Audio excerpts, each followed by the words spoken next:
Private निजी विद्यालयों में छात्र छात्राओं और अभिभावकों को अब विद्या मंदिर की अनुभूति नहीं होती। अब वहाँ पर मॉल की अनुभूति होने लगी है, क्योंकि ऐसे विद्यालयों का पूरा ध्यान जूते, मोजे, ड्रेस को बेचने में लगा रहता है। विधायक डॉक्टर आर.के. वर्मा ने कहा कि प्राइवेट स्कूल नहीं, वह मॉल बन चुके हैं, जहां पर शिक्षा देने से ज्यादा उनके अभिभावकों के जेब पर डाका डाला जा रहा है।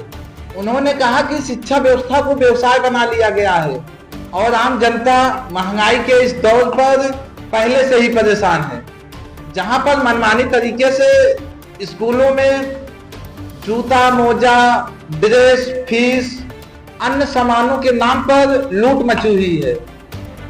सपा विधायक डॉक्टर आर.के. वर्मा ने शिक्षा विभाग व प्रशासन से अपील की है कि प्राइवेट स्कूलों की फीस संरचना अनिवार्य हो और खरीदारी और वसूली पर भी अंकुश लगे।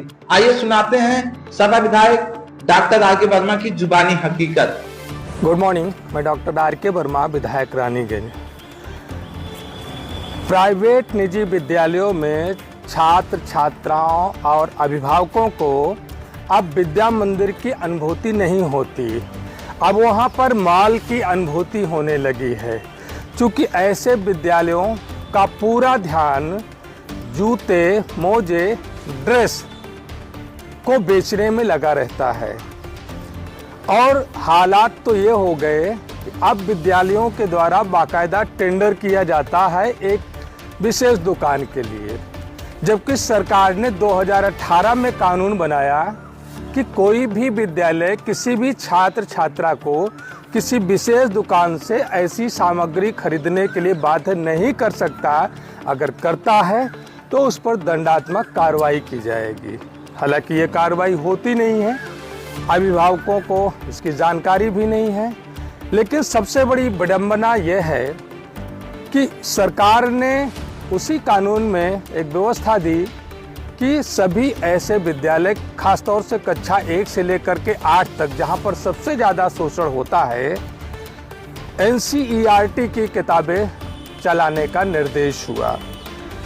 ऐसे प्राइवेट विद्यालय NCERT की वो किताब न चला करके उसी सिलेबस को रेफरेंस बुक के नाम पर निजी प्रकाशकों से मिलकर, राइटर्स से मिलकर दूसरी किताब के रूप में, मैंने कई किताबों का अवलोकन किया कि जो NCERT की 65 रुपए की किताब है वो 300 रुपए से लेकर के 500 रुपए में रेफरेंस बुक के नाम पर बेचा जाता है और बाध्य किया जाता है छात्र छात्राओं और अभिभावकों को कि फला दुकान से ही इसे खरीदना, या बहुत बार बहुत सारे विद्यालयों के कैंपस में भी विक्रय की सुविधा है।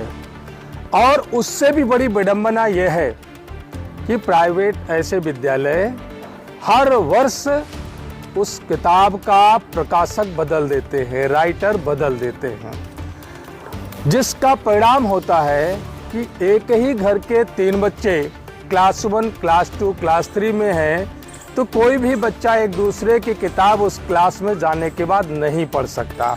हर वर्ष उसको नई पुस्तक खरीदना ही पड़ेगा। इससे पर्यावरण का भी नुकसान हो रहा है, ज़्यादा पेड़ कटने पड़ रहे हैं और अभिभावकों पर आर्थिक बोझ भी पड़ रहा है। 2018 में उत्तर प्रदेश सरकार ने